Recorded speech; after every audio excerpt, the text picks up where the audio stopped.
नमस्कार, स्वागत है आप सभी का आपके ऑफिशियल यूट्यूब चैनल गुरुजी स्पेशल क्लासेस में। मैं हूं निमाई साना, आपके समक्ष उपस्थित हूं साइंस विषय वस्तु को लेकर। स्टूडेंट्स, आज की क्लास में हम डिस्कस करने वाले हैं मापन एवं मात्रक टॉपिक के अंतर्गत और कुछ मोस्ट इंपॉर्टेंट पॉइंट्स के बारे में। जैसे कि आपका यूनिट सिस्टम होता है, मात्रकों की पद्धति होती है, तो इसके कितने प्रकार होते हैं, कौन कौन से मात्रकों की पद्धति का हम प्रयोग करते हैं और मोस्टली पूरे विश्व में किस पद्धति का प्रयोग किया जाता है, उसको किस नाम से जाना जाता है, इन सभी बातों को समझने की कोशिश करेंगे। इसके बाद कुछ घातांकी मात्रक होते हैं, यानी कि घातांकी मात्रक के कितने प्रकार होते हैं, कौन कौन से मात्रक होते हैं, और इसके बाद कुछ प्रयोगात्मक मात्रक, मतलब आप अपने डेली लाइफ में जो आप प्रयोग करते हैं उसको किस तरीके से मेजरमेंट करते हैं, उसके लिए कौन सा आप यूनिट प्रयोग करते हैं। तो उन प्रयोगात्मक मात्रकों के आधार पर हम कुछ मात्रकों का अध्ययन करेंगे, जैसे लंबाई या दूरी के मात्रक, क्षेत्रफल के मात्रक, द्रव्यमान के मात्रक, या फिर धारिता के मात्रक या तापमान के मात्रक। कुछ अन्य प्रमुख मात्रक भी होते हैं फिजिक्स में, यानी भौतिक विज्ञान के अंतर्गत आप स्टडी करते हैं, जहां से सीधे सीधे आपके एग्जाम्स में प्रश्न पूछे जाते हैं। तो उन सभी पॉइंटों को डिटेल में स्टडी करेंगे, समझने की कोशिश करेंगे, ताकि किसी भी तरीके से आपके सुपर टेट एग्जाम्स में प्रश्न बने, उन प्रश्नों के राइट ऑप्शन तक आप इजीली पहुंच पाए। तो चलिए शुरू करते हैं आज की क्लास और जानते हैं आज की क्लास का जो पहला पॉइंट है स्टूडेंट्स, वो है आपका यूनिट सिस्टम यानी मात्रकों की पद्धति। तो मात्रकों की पद्धति किसे कहते हैं, यानी कि मात्रकों की पद्धति के अंतर्गत हम कौन कौन से मात्रकों की पद्धति को स्टडी करते हैं, सबसे पहले हम इसको जानेंगे। तो स्टूडेंट्स, अगर आपसे पूछा जाए कि एजुकेशन के फील्ड में जो हम यूनिट सिस्टम प्रयोग करते हैं वो कितने प्रकार के होते हैं, तो वो होते हैं आपके तीन टाइप्स के, यानी तीन प्रकार के आप यूनिट सिस्टम का प्रयोग एजुकेशन के फील्ड में करते हैं। जिसमें एक होता है आपका एमकेएस पद्धति, दूसरा होता है आपका सीजीएस पद्धति, और तीसरा होता है स्टूडेंट्स आपका एफपीएस पद्धति। यानी एमकेएस पद्धति क्या होते हैं, सीजीएस पद्धति क्या होते हैं और एफपीएस पद्धति क्या होते हैं, इसको जानना सबसे ज़्यादा ज़रूरी है, क्योंकि सबसे पहले आपको इसके बारे में जानकारी होना आवश्यक है। तो अगर आपसे पूछा जाए स्टूडेंट्स एमकेएस पद्धति क्या होते हैं, तो इसका फुल फॉर्म होता है मीटर किलोग्राम सेकेंड पद्धति। इसी तरीके से जो दूसरी पद्धति है स्टूडेंट्स वो है आपका सीजीएस पद्धति, इसको हम कहते हैं सेंटीमीटर ग्राम सेकेंड पद्धति, और जो तीसरी पद्धति है इसको हम जानते हैं स्टूडेंट्स फीट पाउंड सेकेंड पद्धति। तो मोस्टली जो भी आप मात्रकों की पद्धति को पढ़ते हैं वो तीन प्रकार के होते हैं। एक होते हैं आपके एमकेएस पद्धति, दूसरे होते हैं आपके सीजीएस पद्धति, और तीसरे होते हैं आपके एफपीएस पद्धति। अब स्टूडेंट्स, किसी भी चीज़ का जब भी आप मेजरमेंट करते हैं, मतलब आप किसी भी चीज़ का जब आप मेजरमेंट करते हैं तो उसको तो हम भौतिक राशि कहते हैं, और उसके लिए हम एक न्यूमेरिकल वैल्यू देते हैं, और उसके साथ जिसका हम प्रयोग करते हैं उसको हम कहते हैं मात्रक। यानी कि मान लीजिए कि मैंने आपको बताया था कि लंबाई, किसी भी वस्तु की लंबाई मान लीजिए 160 सेंटीमीटर है, तो जो ये लंबाई शब्द है ये तो आपकी भौतिक राशि है, लेकिन जो 160 है ये आपका परिमाण है, यानी कि न्यूमेरिकल वैल्यू है, और जो आपका सेंटीमीटर है ये आपका मात्रक है। तो इसका मतलब ये है कि आपने जो उसकी लंबाई नापी है वो सेंटीमीटर में, यानी कि सेंटीमीटर मात्रक में उसकी लंबाई को नापा है। अगर आप इसमें 160 किलोमीटर बोलते हैं तो यहाँ पर आप किलोमीटर में नापते हैं। तो कहने का मतलब ये है कि किसी भी चीज़ को जो आप मेज़र करते हैं तो उसको जिस चीज़ में मेज़र करते हैं उसको रिप्रेजेंट करने के लिए हम मात्रकों का प्रयोग करते हैं। और मात्रकों के प्रयोग को हम तीन तरीके से करते हैं, एक एमकेएस के आधार पर, दूसरा सीजीएस के आधार पर, और तीसरा एफपीएस के आधार पर। अब स्टूडेंट्स, ये पॉइंट आपके लिए इसलिए इम्पॉर्टेंट है क्योंकि यहाँ से आपके मात्रक भी पूछे जाते हैं और आपकी विमाएँ भी पूछी जाती है। मोस्टली आप क्वेश्चंस देखते होंगे कि दूरी का मात्रक बताइए, या फिर दूरी की विमाएँ बताइए, या फिर आपसे पूछा जाता है कि बल का मात्रक बताइए या फिर बल की विमाएँ बताइए। तो इस तरीके से अगर आपसे क्वेश्चंस पूछे जाए तो इसके लिए आपको इस मात्रक पद्धति को समझना बहुत ज़्यादा ज़रूरी है। तो देखिए, जब भी हम किसी चीज़ का मेजरमेंट करते हैं तो तीन चीज़ों के आधार पर हम उसका मेजरमेंट करते हैं। एक करते हैं हम उसके द्रव्यमान के आधार पर, इसलिए आप विमा जब भी निकालते हैं तो आप एमएलटी का प्रयोग करते हैं। आप देखते होंगे कि किसी भी चीज़ की विमा में एमएल और टी ही वर्ड होते हैं, इसके अलावा और कुछ नहीं होता। तो एमएल और टी का भी एक अर्थ होता है। जैसे कि मान लीजिए कि आप किसी चीज़ का मेजरमेंट करते हैं तो उसकी लेंथ को आप मेजर करते हैं, तो लेंथ को जब भी आप मेजर करते हैं स्टूडेंट तो आप मीटर में करते हैं, और मीटर में आप किस चीज़ का मेजरमेंट करते हैं तो मीटर में आप करते हैं एल का, इसलिए यहाँ पर एल बताया गया है। इसी तरीके से जो के होता है स्टूडेंट्स, के फॉर होता है किलोग्राम, और किलोग्राम में जब आप किसी चीज़ का मेजरमेंट करते हैं तो वो होता है आपका मास, यानी एम फॉर होता है मास, एल फॉर होता है लेंथ, और टी फॉर होता है टाइम। तो आप किसी भी चीज़ की, यानी कि इस दुनिया में आप किसी भी चीज़ का मेजरमेंट करते हैं तो या तो आप उसकी मास को मेज़र करते हैं, या फिर आप उसकी लेंथ को मेज़र करते हैं, या फिर आप समय को मेज़र करते हैं। तो इसीलिए आप विमा के अंतर्गत एम एल टी यानी कि इन तीन लेटर को ही मोस्टली पढ़ते हैं। ठीक, तो यहाँ पर जो आपका m है, m फॉर है स्टूडेंट्स लेंथ, यानी कि लेंथ का जब भी आप मेजरमेंट करेंगे, जब भी आप लंबाई को नापेंगे तो वो आप किस में नापेंगे, मीटर में नापेंगे। इसी तरीके से जो जब भी आप किसी चीज का मास नापेंगे, यानी मास का मतलब होता है स्टूडेंट द्रव्यमान, और द्रव्यमान को जब आप नापते हैं तो किलोग्राम में नापते हैं। इसी तरीके से स्टूडेंट्स अगर आप किसी चीज, यानी कि मान लीजिए किसी चीज की लेंथ को आप सेंटीमीटर में मेजर करते हैं, तो सेंटीमीटर में मेजर करने के लिए आप लेंथ का प्रयोग करते हैं, और ग्राम में मेजर करने के लिए आप मास का प्रयोग करते हैं, और टाइम को आप सेकंड में मेजर करते हैं। तो अगर आप इस तरीके से करते हैं तो आप सीजीएस पद्धति का प्रयोग कर रहे हैं। और इसी तरीके से जब भी आप किसी चीज की लेंथ को फिट में नापते हैं, यानी फिट में नापते हैं, तो आप एफ का यूज करते हैं। इसी तरीके से किसी चीज के आप द्रव्यमान को मेजर करते हैं तो आप पाउंड में मेजर करते हैं, और अगर आप समय का मेजरमेंट करते हैं तो आप एस से मेजर करते हैं, यानी कि टाइम को। तो अगर आप तीनों ही पद्धति में देखेंगे तो एक चीज तो कॉमन है कि जब भी आप टाइम का मेजरमेंट करते हैं तो उसके लिए एस का प्रयोग करते हैं। लेकिन इसके अलावा स्टूडेंट्स अगर आप किसी चीज का द्रव्यमान और लंबाई को नापते हैं तो तीनों ही पद्धति में अलग अलग यूनिट का प्रयोग करते हैं। जैसे आप एमकेएस में अगर आप मेजरमेंट करते हैं तो लेंथ को आप मीटर में मेजर करते हैं, लेकिन वहीं पर अगर आप सीजीएस में मेजर करते हैं लेंथ को, तो लेंथ को सी से यानी सेंटीमीटर से मेजर करते हैं। और इसी तरीके से एफपीएस में अगर आप देखेंगे तो लेंथ को फिट में मेजर करते हैं। तो स्टूडेंट्स कुल मिलाकर बात यह है कि आप किसी भी चीज का अगर मेजरमेंट करते हैं तो तीन ही चीजों का ही आप मेजरमेंट करते हैं, मास यानी द्रव्यमान, लेंथ यानी लंबाई, और टी यानी कि टाइम समय। तो इन्हीं का ही आप मेजरमेंट करते हैं। अब इनको मेजरमेंट करने के लिए आप एक सिस्टम का प्रयोग करते हैं, और इसी सिस्टम को किसी को एमकेएस कहा जाता है, किसी को सीजीएस कहा जाता है, और किसी को एफपीएस पद्धति भी कहते हैं। तो मोस्टली जो आपके एग्जाम पॉइंट ऑफ व्यू से है स्टूडेंट्स वो है आपके एमकेएस पद्धति, यानी कि एमकेएस पद्धति का आप मोस्टली यूज करते हैं।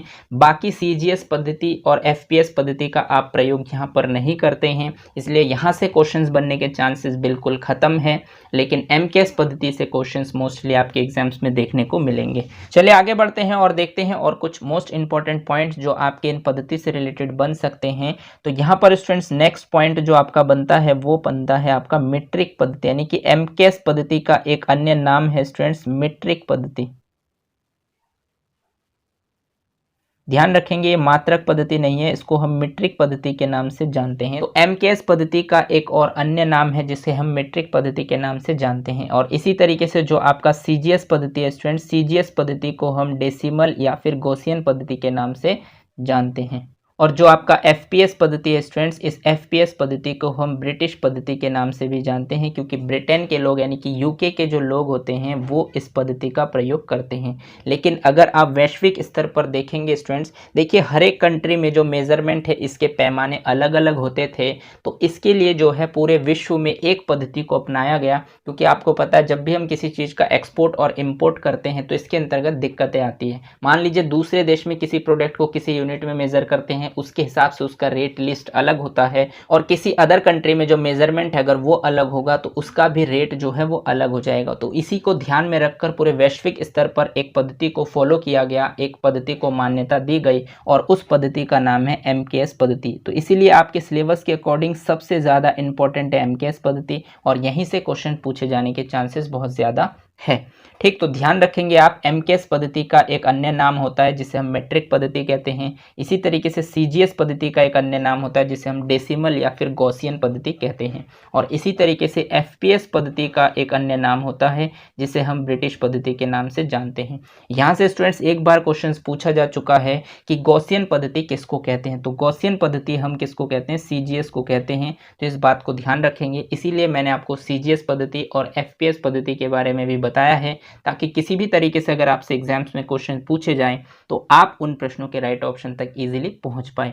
क्योंकि स्टूडेंट्स आप भावी अध्यापक है, जीवन में आप अध्यापक बनने वाले हैं, तो अध्यापक को हर चीज़ का ज्ञान होना बहुत ज़्यादा ज़रूरी है, और इसीलिए इस लेवल पर आपसे इस तरीके के क्वेश्चन पूछे जा सकते हैं। तो एज अ टीचर आपको इन सभी चीज़ों के बारे में नॉलेज होना ज़रूरी है, क्योंकि बच्चों से गलती हो सकती है बट टीचर से कभी गलती होना सही बात नहीं है, ऐसा माना जाता है। तो इसी इसीलिए आपको MKS पद्धति, CGS पद्धति और FPS पद्धति को ध्यान रखना है। लेकिन मोस्टली जो चांसेस हैं वो आपके हैं MKS पद्धति से। तो एग्जाम में आपके क्वेश्चन जो देखने को मिलेंगे वो मोस्टली चांसेस हैं MKS पद्धति से देखने को मिलेंगे। और इसी MKS पद्धति को स्टूडेंट्स हम SI यूनिट भी कहते हैं। आप पढ़ते होंगे भौतिक विज्ञान के अंतर्गत कि जो बल का मात्रक है वो SI यूनिट में बताइए, तो यहाँ से आपसे क्वेश्चंस पूछे जाते हैं। तो SI यूनिट जो होता है स्टूडेंट्स वो MKS पद्धति को ही कहा जाता है। इसी का ही एक अन्य नाम है SI यूनिट, यानी कि पूरे वैश्विक स्तर पर इस MKS पद्धति को SI यूनिट नाम दिया गया है। SI यूनिट का फुल फॉर्म होता है students system of international unit, यानी सिस्टम ऑफ इंटरनेशनल यूनिट हम किसको कहते हैं, तो MKS पद्धति को कहते हैं। क्योंकि हम किसी भी वस्तु का यदि द्रव्यमान को मेजर करते हैं तो उसके लिए हम किलोग्राम का प्रयोग करते हैं, और यदि लेंथ को मेजर करते हैं तो उसके लिए हम मीटर का प्रयोग करते हैं, और यदि समय को मेजर करते हैं तो उसके लिए हम सेकंड का प्रयोग करते हैं। तो इसी MKS पद्धति को मीट्रिक पद्धति भी कहा जाता है, और इसी को ही वर्तमान समय में SI यूनिट के नाम से जाना जाता है, जिसका फुल फॉर्म होता है सिस्टम ऑफ इंटरनेशनल।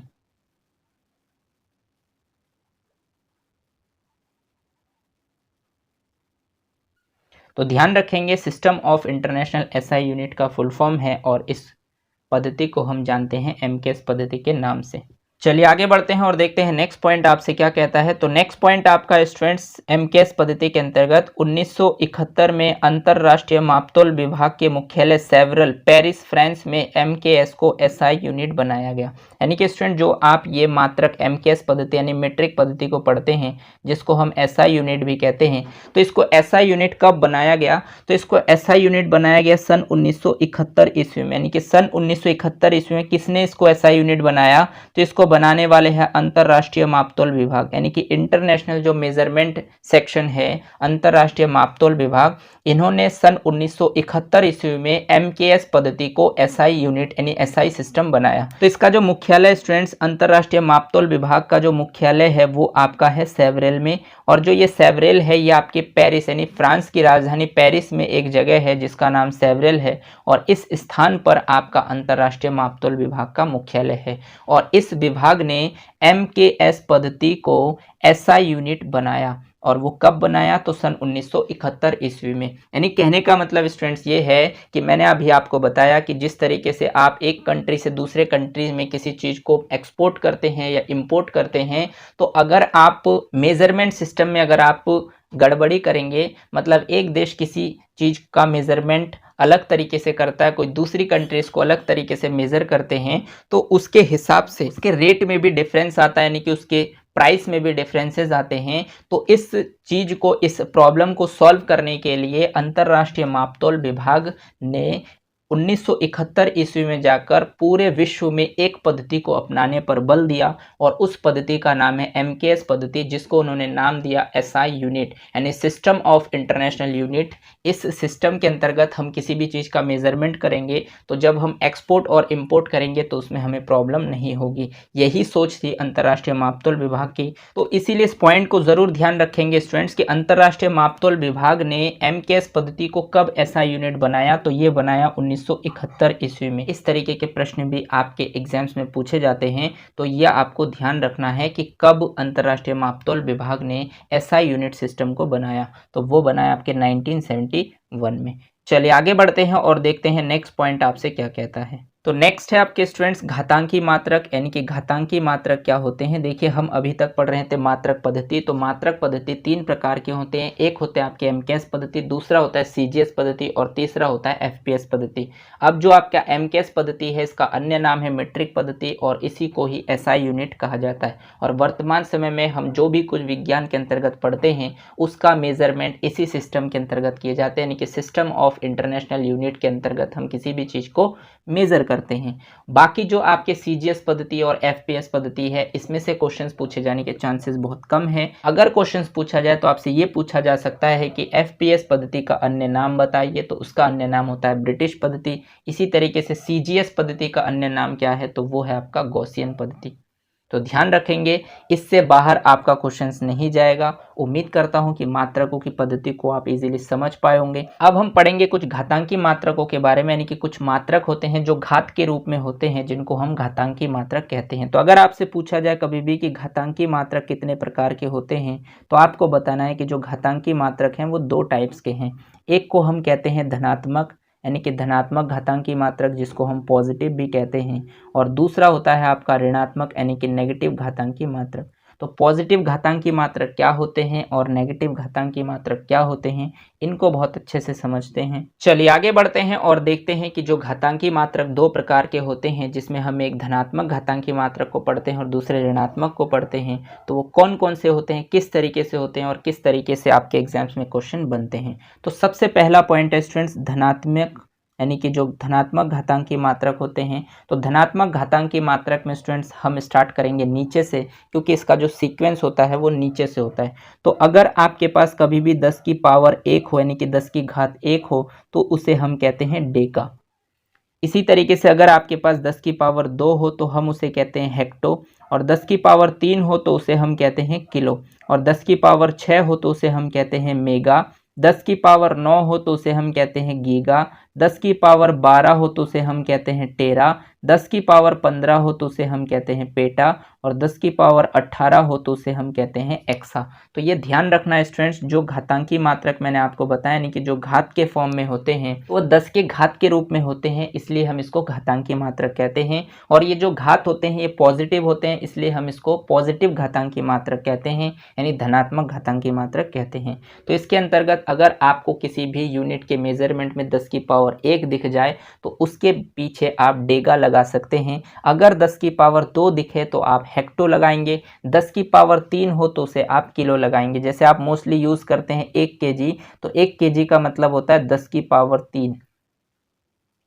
तो ध्यान रखेंगे 1 केजी में 10 की पावर 3 होता है। इसी तरीके से जो 10 की पावर 6 होता है वो उसको हम मेगा कहते हैं, 10 की पावर 9 होता है उसे हम गीगा कहते हैं, 10 की पावर 12 होता है उसे हम टेरा कहते हैं, 10 की पावर 15 होता है उसे हम पेटा कहते हैं, और 10 की पावर 18 जो है उसे हम एक्सा कहते हैं। तो अगर आपके एग्जाम पॉइंट ऑफ व्यू से देखा जाए स्टूडेंट्स, तो आप ध्यान रखेंगे मेगा से, क्योंकि मोस्टली क्वेश्चन जो है वो आपके यहीं से पूछे जाते हैं। यहाँ से आपसे पूछा जाएगा कि 1 मेगा मीटर में कितने मीटर होते हैं, तो आपको बताना है कि अगर 1 मेगा मीटर पूछ लिया जाए तो 1 मेगा में होते हैं 10 की पावर 6, तो 1 मेगा मीटर में होंगे 10 की पावर 6 मीटर। इसी तरीके से अगर आपसे पूछा जाए कि 1 टेरा मीटर में कितने होते हैं, तो आपको बताना है 1 टेरा मीटर में 10 की पावर 12 मीटर होते हैं। तो इस तरीके से स्टूडेंट्स आपसे एग्जाम्स में क्वेश्चंस पूछे जाते हैं। तो आपको ध्यान रखना है कि टेरा में कितने मीटर होते हैं, गीगा में कितने मीटर होते हैं, मेगा में कितने मीटर होते हैं।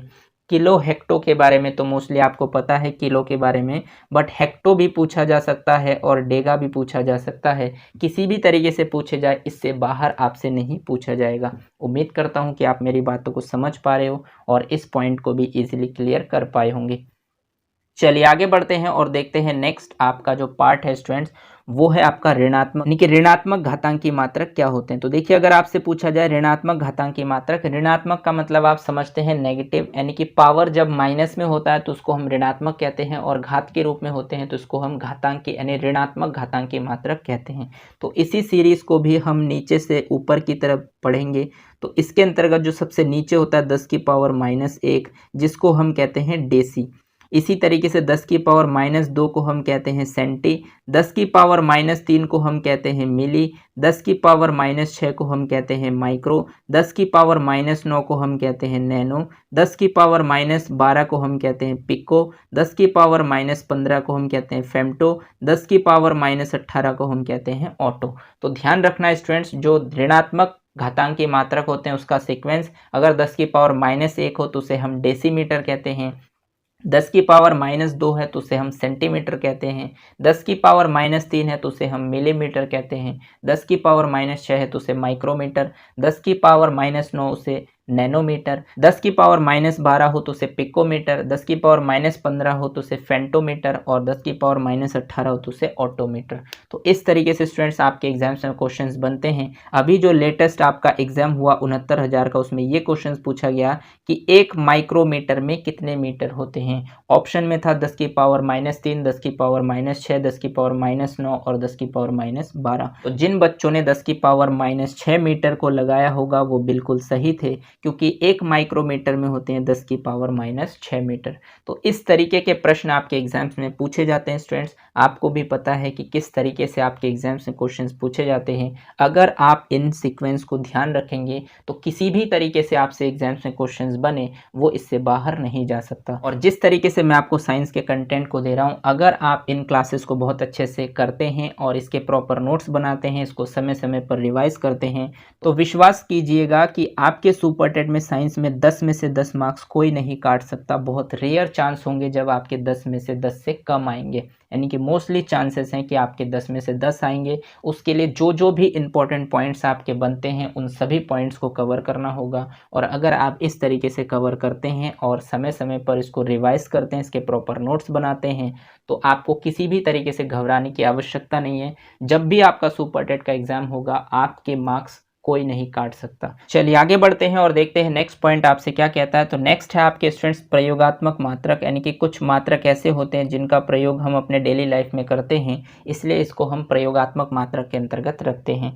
तो प्रयोगात्मक मात्रक के अंतर्गत हम कुछ मात्रकों का अध्ययन करेंगे, जैसे आपके लंबाई या दूरी के मात्रक, यानी लंबाई या दूरी के मात्रक से रिलेटेड आपके एग्जाम्स में क्वेश्चन बनते हैं। इसी तरीके से क्षेत्रफल के मात्रक से रिलेटेड आपके एग्जाम्स में क्वेश्चन बनते हैं। इसी तरीके से द्रव्यमान के आधार पर, यानी द्रव्यमान के कुछ मात्रक होते हैं, धारिता के कुछ मात्रक होते हैं, तापमान के भी कुछ मात्रक होते हैं जहां से आपके एग्जाम्स में प्रश्न बनते हैं। और इसके बाद होते हैं आपके कुछ अन्य प्रमुख मात्रक जो आप भौतिक विज्ञान के अंतर्गत पढ़ते हैं, जैसे बल का मात्रक क्या है, या फिर ज्योति तीव्रता का मात्रक क्या है, वैद्युत क्षेत्र की तीव्रता का क्या मात्रक है, वेग का क्या मात्रक है। तो इस तरीके से कुछ मात्रक से रिलेटेड कुछ अन्य प्रमुख मात्रक भी आते हैं जिनका प्रयोग आप फिजिक्स में करते हैं और यहाँ से रिलेटेड भी आपके एग्जाम्स में प्रश्न बन सकते हैं। तो किसी भी तरीके से आपके एग्जाम्स में प्रश्न बने, आपको क्वेश्चंस के राइट ऑप्शन तक इजीली पहुँचना है। इसके लिए ज़रूरी है कि आपको सिलेबस के अकॉर्डिंग तैयारी करने की। तो उम्मीद करता हूं कि यहाँ तक जितने भी पॉइंट्स मैंने आपके साथ डिस्कस किए उन सभी पॉइंट को आप इजीली क्लियर कर पाए होंगे। चलिए आगे बढ़ते हैं और देखते हैं नेक्स्ट आपका है लंबाई या फिर दूरी के मात्रक, यानी लंबाई या दूरी के मात्रक क्या होते हैं। तो स्टूडेंट्स लंबाई और दूरी के मात्रक के अंतर्गत कुछ मोस्ट इंपॉर्टेंट मात्रक होते हैं जिनका प्रयोग हम करते हैं मोस्टली, और जहाँ से आपके एग्जाम्स में क्वेश्चन मोस्टली पूछे जाते हैं। तो लंबाई एवं दूरी के मात्रक के अंतर्गत जो पहला पॉइंट आता है स्टूडेंट्स वो होता है 1 फर्मी मीटर। आपसे सीधा सीधा क्वेश्चन पूछा जाता है कि 1 फर्मी मीटर में कितने मीटर होते हैं। तो आपको बताना है कि 1 फर्मी मीटर में 10 की पावर -15 मीटर होते हैं। इसी तरीके से आपसे क्वेश्चंस पूछा जाता है कि 1 एंगस्ट्रम में कितने मीटर होते हैं। तो 1 एंगस्ट्रम में 10 की पावर -10 मीटर होते हैं। स्टूडेंट्स ये क्वेश्चंस आपके एग्जाम्स में कई बार पूछे जा चुके हैं। मोस्टली जो वनडे कॉम्पिटिटिव एग्जाम्स होते हैं उसमें ये क्वेश्चंस मैक्सिमम टाइम पूछे जाते हैं, और आपके यूपी टेट में चाहे वो 6 to 8 हो या फिर 1 to 5 हो, मोस्टली टाइम ये क्वेश्चंस पूछे गए कि 1 एंगस्ट्रम में कितने मीटर होते हैं। तो 1 एंगस्ट्रम में 10 की पावर -10 मीटर होते हैं, और ये प्रश्न बहुत ही ज़्यादा इंपॉर्टेंट है। हो सकता है आपसे घातांकी मात्रक से ना पूछकर सीधा सीधा इस तरीके से क्वेश्चंस पूछ ले कि लंबाई या दूरी के आधार पर जो आप मात्रक यूज़ करते हैं, जैसे एंगस्ट्रम यूज़ करते हैं, तो 1 एंगस्ट्रम में कितने मीटर होते हैं। इसी तरीके से स्टूडेंट्स आपसे पूछा जा सकता है 1 नैनोमीटर में कितने मीटर होते हैं। तो आपको बताना है 1 नैनो में 10 की पावर -9 मीटर होते हैं। और इसी के अंतर्गत एक और होता है 1 माइक्रोमीटर में, जो आपके 69,000 में पूछा गया है। तो 1 माइक्रोमीटर में 10 की पावर -6 मीटर होते हैं। यानी कि इन सभी मात्रकों का यूज़ हम कहाँ पर करते हैं, जब हम किसी चीज़ की लंबाई या फिर दूरी का मेजरमेंट करते हैं, तो इसके अंतर्गत हम जिनका प्रयोग करते हैं उनको हम कहते हैं लंबाई या फिर दूरी के मात्रक। तो ध्यान रखेंगे आप 1 माइक्रोमीटर में 10 की पावर -6 मीटर होते हैं। इसी तरीके से नेक्स्ट आपका जो पॉइंट बनता है स्टूडेंट्स वो होता है 1 मिलीमीटर। तो 1 मिलीमीटर में कितने मीटर होते हैं, तो आपको बताना है 10 की पावर -3 मीटर होते हैं, यानी कि 1 मिलीमीटर में 10 की पावर -3 मीटर होते हैं। इसी तरीके से 1 सेंटीमीटर में 10 की पावर -2 मीटर होते हैं। इसी तरीके से स्टूडेंट्स 1 इंच में कितने सेंटीमीटर होते हैं अगर आपसे पूछा जाए, तो आपको बताना है 2.54 सेंटीमीटर होते हैं, यानी कि 1 इंच में 2.54 सेंटीमीटर होते हैं। इसको अगर हम पढ़ते हैं तो इसको हम पढ़ते हैं 2.54 सेंटीमीटर। स्टूडेंट ध्यान रखेंगे पॉइंट के बाद जो नंबर होते हैं उसको सिंगल नंबर के साथ पढ़ा जाता है। तो 1 इंच में अगर आपसे पूछा जाए तो आपको बताना है 2.54 सेंटीमीटर। इसी तरीके से अगर आपसे पूछा जाए 1 फीट में कितने इंच होते हैं तो आपको बताना है 12 इंच होते हैं। और अगर आपसे सेंटीमीटर में पूछा जाए तो आपको बताना है 30.48 सेंटीमीटर होते हैं। इसी तरीके से 1 गज में 3 फीट होते हैं और 3 फीट में अगर सेंटीमीटर में नापे तो 91.44 सेंटीमीटर होते हैं। इसी तरीके से स्टूडेंट्स 1 मील में 1760 गज होते हैं। तो आप ध्यान रखेंगे 1 मील में 1760 गज होते हैं और अगर आप उसको मेज़र करेंगे किलोमीटर में तो होगा 1.609 किलोमीटर, यानी 1.609 किलोमीटर 1 मील की लेंथ है। तो ये सभी आपके लंबाई और दूरी के मात्रक होते हैं। इसी तरीके से आपसे पूछा जा सकता है स्टूडेंट्स कि एक नॉटिकल मील में कितने किलोमीटर होते हैं। तो अगर आपसे पूछा जाए तो आपको बताना है 1.852 किलोमीटर, यानी एक नॉटिकल मील में 1.852 किलोमीटर। इसी तरीके से एक फैदम यानी कि जिसको हम फैदोमीटर भी कहते हैं, एक फैदम में होते हैं आपके 1.8 मीटर या फिर 6 फीट। इसी तरीके से स्टूडेंट्स 1 किलोमीटर में आप इजीली बता सकते हैं 10 की पावर 3 मीटर होते हैं। लेकिन एक खगोलीय मात्रक में अगर आपसे पूछा जाए एक खगोलीय मात्रक में कितने मीटर होते हैं तो ये क्वेश्चंस बहुत ही ज़्यादा इंपॉर्टेंट है स्टूडेंट्स। मोस्ट इंपॉर्टेंट प्रश्न है ये कि सीधा सीधा आपके एग्जाम्स में क्वेश्चंस पूछा जाता है कि एक खगोलीय मात्रक में कितने मीटर होते हैं। तो आपको बताना है स्टूडेंट्स 1.5 इंटू 10 की पावर 11 मीटर, यानी कि एक खगोलीय मात्रक में 1.5 गुना 10 की पावर 11 मीटर होते हैं। और इस खगोलीय मात्रक का यूज़ हम स्टूडेंट तब करते हैं जब हम पृथ्वी और सूर्य के बीच की दूरी को नापते हैं। यानी आपको पता होगा कि पृथ्वी और सूर्य के बीच की जो दूरी है वो लगभग 15 करोड़ किलोमीटर, और 15 करोड़ किलोमीटर को यदि आप सही से लिखना चाहते हैं तो वो होता है आपका 1.5 इंटू 10 की पावर 11 मीटर। क्योंकि आपको पता है 15 करोड़ यानी करोड़ में आपके पास 7 जीरो आ जाएंगे और वो आपका हो जाएगा किलोमीटर में, और 1 किलोमीटर में हो जाएंगे आपके 3 जीरो, यानी कि 3 जीरो 7 जीरो के पास और बढ़ जाएंगे तो इसका मतलब हो जाएगा 10 जीरो। और 10 जीरो को अगर आप स्टैंडर्ड फॉर्म में लिखेंगे तो कुछ इस तरीके से लिखेंगे 1.5, क्योंकि स्टैंडर्ड फॉर्म का मतलब होता है स्टूडेंट्स मानक रूप हम उसको कहते हैं जिसमें एक संख्या के बाद पॉइंट आता है और बाकी जो है 10 की घात में लिखते हैं। तो अगर आप देखेंगे तो 10 जीरो पहले से था और 15 से यानी 5 से पहले एक पॉइंट लगा तो यहाँ पर हो जाएगा 10 की पावर 11। तो अगर आपसे पूछा जाए कि सूर्य और पृथ्वी के बीच की दूरी कितनी है तो आपको बताना है 1.5 इंटू 10 की पावर 11 मीटर, जिसको सही तरीके से लिखने का तो फॉर्मेशन ये है, लेकिन इसको 15 करोड़ किलोमीटर भी कहते हैं। तो आपको ध्यान रखना है इसको एक खगोलीय मात्रक भी कहा जाता है, यानी कि एक खगोलीय मात्रक का जो मान होता है वो 1.5 इंटू 10 की पावर 11 मीटर। और ये बहुत ही ज़्यादा इंपॉर्टेंट है, कई बार आपके वनडे कॉम्पिटिटिव एग्जाम्स में क्वेश्चन पूछे जा चुके हैं। इसी तरीके से नेक्स्ट होता है स्टूडेंट्स एक टेरामीटर। अगर आपसे पूछा जाए रैंडमली एक टेरामीटर में कितने मीटर होते हैं तो आपको भी पता है घातांकी के अंतर्गत मैंने जब धनात्मक घातांकी मात्रक आपको बताए हैं तो उसमें मैंने आपको बताया जब भी 10 की पावर 12 होता है तो उसको हम टेरा कहते हैं। तो एक टेरामीटर में होते हैं आपके 10 की पावर 12 मीटर। लेकिन इसी तरीके से अगर आपसे पूछा जाए कि 10 की पावर -12 मीटर को क्या कहते हैं तो इसको कहते हैं एक पिकोमीटर। तो ध्यान रखेंगे एक टेरामीटर में 10 की पावर 12 मीटर होते हैं और एक पिकोमीटर में 10 की पावर -12 मीटर होते हैं, क्योंकि ये ऋणात्मक के अंतर्गत काउंट होते हैं। इसी तरीके से नेक्स्ट आपका है स्टूडेंट्स एक प्रकाश वर्ष, और एक प्रकाश वर्ष का मान होता है 9.46 गुना 10 की पावर 15 मीटर। और ये भी स्टूडेंट्स बहुत ही ज़्यादा इंपॉर्टेंट है, ये भी आपके एग्जाम्स में कई बार पूछे गए हैं कि एक प्रकाश वर्ष में कितनी दूरी होती है। तो 9.46 इंटू 10 की पावर 15 मीटर, क्योंकि आपको पता है प्रकाश का जो चाल होता है स्टूडेंट्स वो होता है 3 गुना 10 की पावर 8 मीटर पर सेकंड, यानी 3 गुना 10 की पावर 8 मीटर पर सेकंड का मतलब ये है कि प्रकाश एक सेकंड में कितनी दूरी चलती है तो 3 गुना 10 की पावर 8 मीटर। तो इसी तरीके से एक प्रकाश वर्ष में मतलब पूरे एक वर्ष में प्रकाश द्वारा जो तय की गई दूरी है वो अगर आप लगभग काउंट करेंगे आपको पता है कि एक सेकंड में अगर 3 इंटू 10 की पावर 8 मीटर है तो स्टूडेंट्स एक सेकंड में अगर प्रकाश की चाल 3 गुना 10 की पावर 8 मीटर है तो आप समझ सकते हैं कि एक दिन में कितना होगा, यानी 24 घंटे। और 24 घंटे में आपके 1 घंटे में 60 मिनट होते हैं तो 24 गुना 60 मिनट, और 1 मिनट में 60 सेकंड होते हैं तो 60 सेकंड, और इस तरीके से एक दिन का ये होता है। और अगर आप इसको 365 से गुना करेंगे तो लगभग आपके आएंगे 9.46 गुना 10 की पावर 15 मीटर।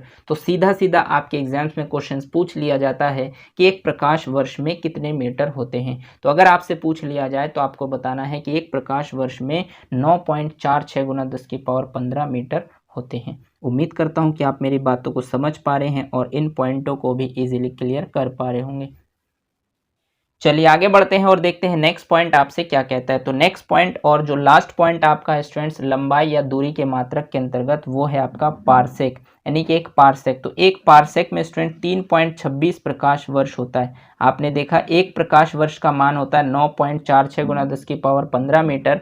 तो एक पारसेक में होते हैं 3.26 प्रकाश वर्ष, और 3.26 प्रकाश वर्ष को जब आप 9.46 गुना 10 की पावर 15 मीटर से मल्टीप्लाई करेंगे तो आपका आंसर आएगा 3.083 गुना 10 की पावर 16 मीटर। और ये बहुत ही ज़्यादा इम्पोर्टेंट है क्योंकि ये प्रश्न आपके एग्जाम्स में कई बार पूछे गए हैं कि एक पारसेक में कितने वर्ष होते हैं। तो अगर आपसे पूछा जाए तो आपको बताना 3.26 प्रकाश वर्ष होता है, और एक पारसेक में कितने मीटर होते हैं ये पूछे जाए तो आपको बताया 3.083 गुना 10 की पावर 16 मीटर होते हैं। और इसको लंबाई की सबसे बड़ी इकाई भी कहते हैं। तो ये भी क्वेश्चंस कई बार पूछे गए हैं कि लंबाई की सबसे बड़ी इकाई बताइए। तो अगर आपसे लंबाई की सबसे बड़ी इकाई पूछे तो आपको बताना है एक पारसेक। और अगर आपसे पूछा जाए कि लंबाई की सबसे छोटी इकाई बताइए तो आपको बताना है एक फर्मी मीटर। जो मैंने आपको सबसे पहले बताया है, एक फर्मी मीटर का जो मान होता है वो होता है आपका 10 की पावर -15 मीटर।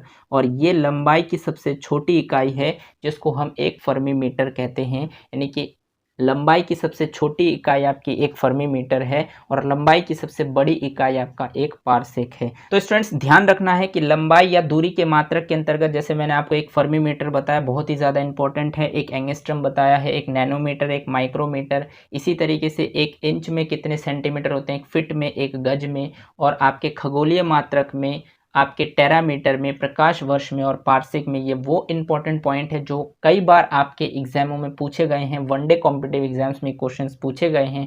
हो सकता है कि आपके सुपर टेट में भी इस तरीके के प्रश्न पूछे जाएं। तो किसी भी तरीके से आपसे क्वेश्चंस पूछे जाए आपसे बाहर नहीं होंगे। अगर आप कंटेंट को बहुत अच्छे से कवर करते हैं और उसके प्रॉपर नोट्स बनाते हैं और उसको समय समय पर रिवाइज करते हैं और इसके बाद प्रैक्टिस सेट को लगाते हैं, तो मुझे नहीं लगता कि आपको एक भी क्वेश्चंस में दिक्कत होंगे। किसी भी तरीके से आपके सुपर टेट एग्जाम्स में प्रश्न बने, आप क्वेश्चनों के राइट ऑप्शन तक इजीली पहुंच पाएंगे। लेकिन उसके लिए शर्त यही है कि आपको कंसिस्टेंसी के साथ आपको कंटेंट को अच्छे से कवर करना होगा, उसके प्रॉपर नोट्स बनाने होंगे और उसको समय समय पर रिवाइज करना होगा, प्रैक्टिस सेट को लगाना होगा, ताकि किसी भी तरीके से आपसे क्वेश्चंस बाहर ना जा पाए। उम्मीद करता हूं कि यहाँ तक जितने भी पॉइंट्स मैंने आपके साथ डिस्कस किए उन सभी पॉइंट को आप इजीली क्लियर कर पाए होंगे। बाकी जो भी पॉइंट्स आपके बचे हैं उनको हम नेक्स्ट क्लास में कवर करेंगे। आज के लिए बस इतना ही। अगर आपको ये क्लास अच्छी लगी हो तो इसे लाइक कीजिए, अपने दोस्तों के साथ शेयर कीजिए, और अगर आपने चैनल को सब्सक्राइब नहीं किया है तो चैनल को सब्सक्राइब कर लीजिए, बेल आइकन को भी प्रेस कर दीजिए, ताकि इसी तरीके के बेनिफिशियल वीडियो जब भी मैं आपके लिए बनाऊं तो आपको टाइम टू टाइम नोटिफिकेशन मिलते रहें। धन्यवाद। जय हिंद।